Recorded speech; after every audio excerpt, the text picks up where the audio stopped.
Hope everybody can hear me. Let's see here. Good morning. Happy Tuesday.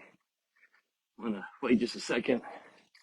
Let some notifications go out. A little something hit my heart this morning, and hopefully it had a conversation yesterday and kind of reiterated to me the things that I've been avoiding, the things that I am afraid of, and the things that I'm fearful of are the exact things that are holding me back. So I wanted to share this morning. So hopefully you guys will start joining. Let me know you're here. I'd love to know where you're watching from. Maybe you're home, maybe you're in your car, maybe on the way to work, maybe you're making breakfast. I don't know. But hopefully this connection improves and everybody starts joining. So I'm out on my walk this morning. And I've got something I want to share. It's completely random. It's not prepared. So let's see where this goes. You ever heard the saying, when you change the way you look at things, the things you look at change? When you change the way you look at things, the things that you look at change. There's a lot of depth in that. But from a very simple standpoint, many times the thing that you look at, the meaning that it holds, will change when you change your perspective of it. So I heard something this morning, and I think this is applicable to every one of you who are listening, who have this thing in your heart, this desire that you know is in there. And when you go to the beach and you're looking out into the Gulf, you're enjoying a cold beverage, and it's just you and the Gulf and God, you're like, man, I need to be doing something different. When you wake up in the morning, maybe your spouse is on a business trip, or you're on vacation, and the kids are gone, it's just you. You lay there and you think, man, there's got to be more to life than this. I'm not doing everything that I should be doing. This is for you. When you change the way you look at things, the things you look at change. So I heard something this morning, and it was the word sacrifice. When I say the word sacrifice, what emotion do you have? If you're like me, typically a negative emotion. The thought of sacrifice, the thought of killing something, giving something up, getting rid of something that we at one point in our lives held so dear, that's a negative emotion. Agree? But what if you changed your emotional perspective, your emotional definition of the word sacrifice? You know what, I'm going to stop walking. I'm just going to stop. I'm going to sit right here and talk. I'll pause this for a second. Sorry, hang on a second. What if you changed your emotional definition of the word sacrifice? What if you shifted your perspective of your emotional definition of the word sacrifice from being negative to being positive?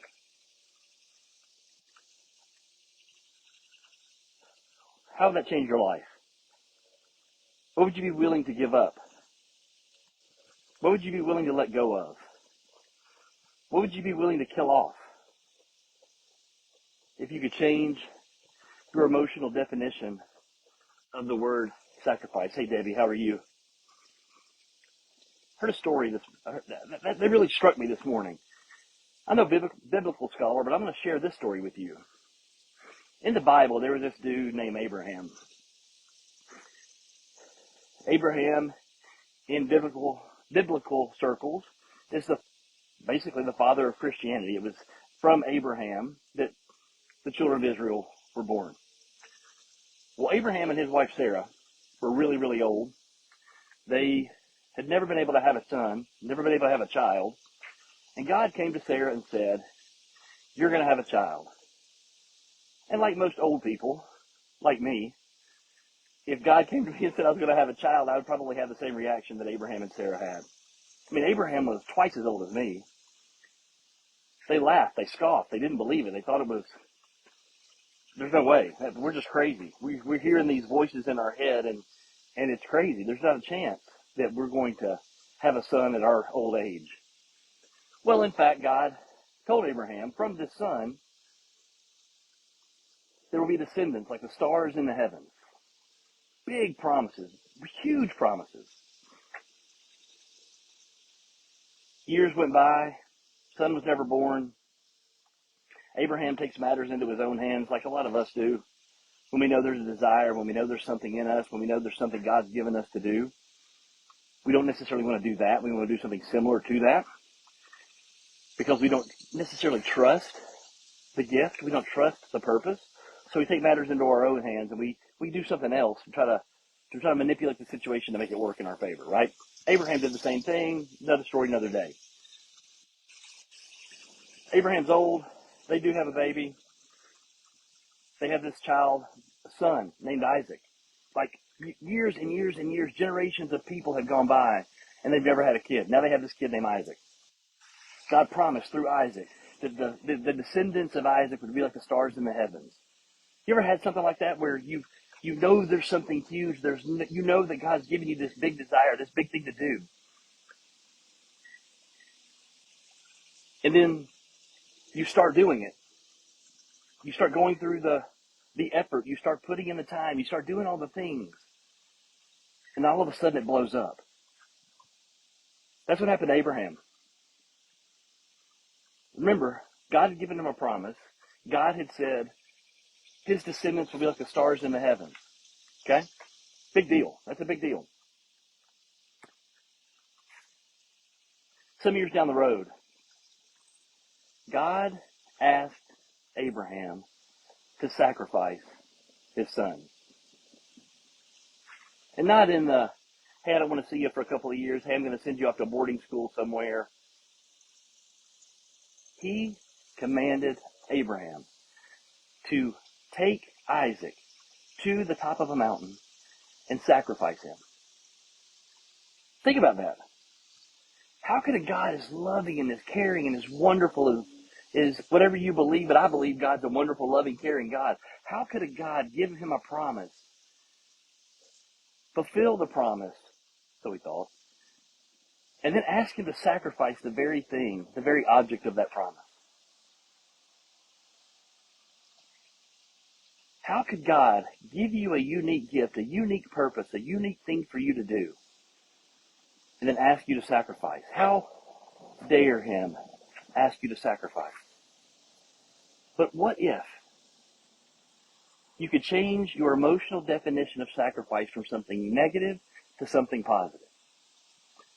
What if God is asking you to sacrifice something in your life right now to accomplish that desire, to accomplish that dream, to do that thing that God has put in your soul to do, that you think about when you're at the beach, when you think about in those quiet mornings by yourself? Abraham, in faith, took Isaac to the top of the mountain. The Bible says that he was going through with the sacrifice and the angel stopped him. He didn't go through the motions. Abraham did not go through the motions. He did not think about it. He did not put it off. He did not procrastinate. He did not, I'm sure he probably bitched and moaned a little bit at God, but he did it. He went up there and God stopped him because God needed to see Abraham's faith. God needed to see that Abraham was more confident in his faith in God than he was in the circumstances. What do you need to sacrifice in your life now to achieve your vision, your desire, your unique gift? What do you need to sacrifice in your life right now? If you could change your emotional definition of sacrifice right now today, start changing your definition and look at that as something positive. Look at that as something I'm going to do because I know if I give this up, I know if I do this one thing, I know if I sacrifice this one thing, God's going to do what he said he was going to do.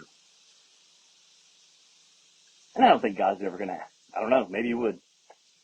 Some of you need to sacrifice what you eat because some of us eat too much. We eat the wrong things at the wrong time. Some of us need to sacrifice McDonald's. Some of us need to sacrifice that extra 30 minutes in bed, that extra hour in the bed. Some of us need to get up earlier. Most of us need to sacrifice this damn iPhone.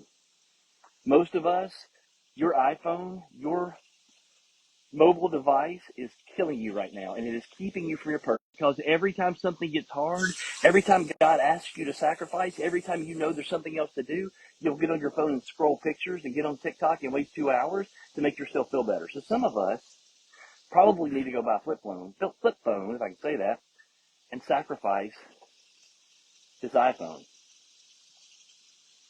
Some of us need to sacrifice some comfort. Some of us need to sacrifice our past. Some of us need to sacrifice some relationships. But if you could change your definition of sacrifice from something negative and something that you're giving up to something positive, and understand that sacrifice is on the path to success. Sacrifice is on the path to purpose. Sacrifice is on the path to uncovering, unlocking, and sharing your unique gifts. Some of us need to sacrifice our ego and not care what anybody else thinks and not care about what anybody else says, and just walk out in our unique gifts and do the things that we need to do. Abraham took Isaac, his most cherished gift, his most cherished possession, the thing that God attached Abraham's promise to. And Abraham said, I'll sacrifice it. If that's what you need me to do, that's what I'll do. Some of you today have a unique gift. You've got such a cool gift that you need to share with the world. And you need to sacrifice your fear. You need to sacrifice your ego. And you need to do it with a smile on your face. You need to do it knowing in your heart that when you do it, God is not taking away a blessing. He's fulfilling a promise. Your purpose is not going to go away if you sacrifice your comfort. Your purpose is not going to go away if you sacrifice a couple of hours of sleep. Your purpose is not going to go away if you sacrifice your ego. It's going to be revealed. And if you can change how you look at sacrifice, the sacrifice will change. I'm going to encourage you today. There are things in your life right now that are holding you back from being the best version of you, the most authentic, God-gifted, creative, unique, special person that you are. There are things right now that you need to sacrifice, and I'm going to encourage you today. Change how you define sacrifice. Make sacrifice be something that you look forward to, that you look for opportunities to sacrifice those things, because you know what's on the other side of that is bigger and better than anything you could have ever imagined. I love you guys. I've got to go finish my walk now. Man, I hope this made sense. Because like I said, I was just rambling. There's just stuff on my heart, and I wanted to share it this morning. But I love you guys. Thanks for being in my life. Thanks for all of you who are really in my life personally. Man, I cannot thank you enough for your love, your care, your encouragement, and all the things you've done for me in my life. It just means the world to me. So thank you all. I got to jump on a call. Love you. Have an awesome Tuesday. Go be the best version, the best, authentic, most freaking awesome version of you today. See ya.